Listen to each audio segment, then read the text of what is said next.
فرماتا ہے یہ بیچ کے لوگ ہیں، تذبذب کے شکار ہیں، ان کو پکا معلوم ہی نہیں ہے کہ یہ اسلام صحیح ہے بھی کہ نہیں. جس کو شک ہے وہ انتظار میں ہے.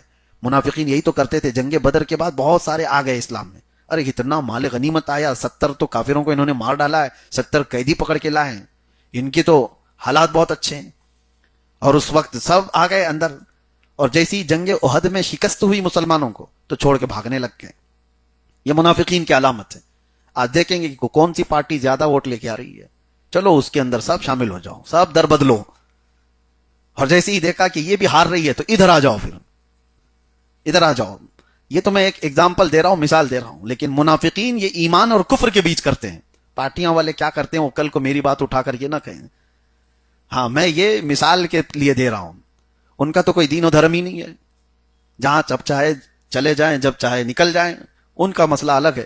لیکن ایمان اور کفر کے بیچ میں اگر کوئی اس طرح سے کرتا ہے کہ آج ان کے حالات اچھے ہیں ادھر چلے جائیں گے، اور کل ان کے حالات اچھے ہیں ادھر چلے جائیں، ان کو کہا گیا یہ منافقین ہے.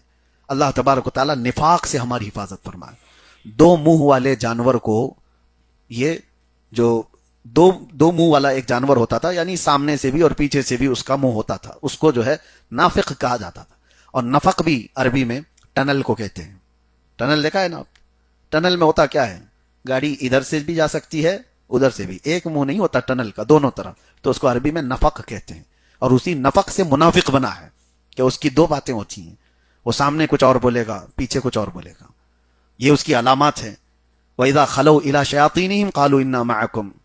وہ جب اپنے گرو گھنٹالوں کے پاس جاتے ہیں وہ کہتے ہیں ہم تو ان کے پاس ایسے ہی گئے تھے حال چال دیکھنے کے لیے، ہاؤ بھاؤ دیکھنے کے لیے، ہم تو تمہارے ہی ساتھ ہیں، ہم تمہاری پارٹی میں ہیں. یہ منافقین کے الفاظ قرآن میں بیان کیے گئے ہیں. ان کی طور طریقے یہی ہوا کرتے تھے. اللہ تبارک و تعالیٰ اس نحوست سے بچائے. اور بھی بہت ساری علامتیں ہیں. میرے آقا صلی اللہ علیہ وسلم نے فرمایا منافق کی علامت یہ ہے کہ بات کرے گا تو جھوٹ بولے گا. دوسری علامت یہ ہے کہ وعدہ کرے گا تو اس کے خلاف کرے گا. تیسری علامت یہ ہے کہ اس کے پاس امانت رکھی جائے تو خیانت کرے گا. بات بات پر قسم کھانے والا منافق کی علامت ہے. اس کے اندر بہت ساری چیزیں ہیں. میرے عزیزو، اللہ تبارک و تعالیٰ ان تمام صفات سے بچائے آپ کو اور ہم کو. ڈرو ان چیزوں سے. اس کو ہلکے میں لوگ لیتے ہیں. کچھ لوگوں کی یہ منافقت جو ہے پیشہ بنا ہوا ہے، دندہ بنا ہوا ہے. وہ مسلمانوں کے اخبار، ان کے حالات سب لے جا کر کچھ ایسے ان کے دشمنوں کے پاس پہنچانے والے. ادھر بھی اچھا بننے کی کوشش، ادھر بھی اچھا بننے کی کوشش.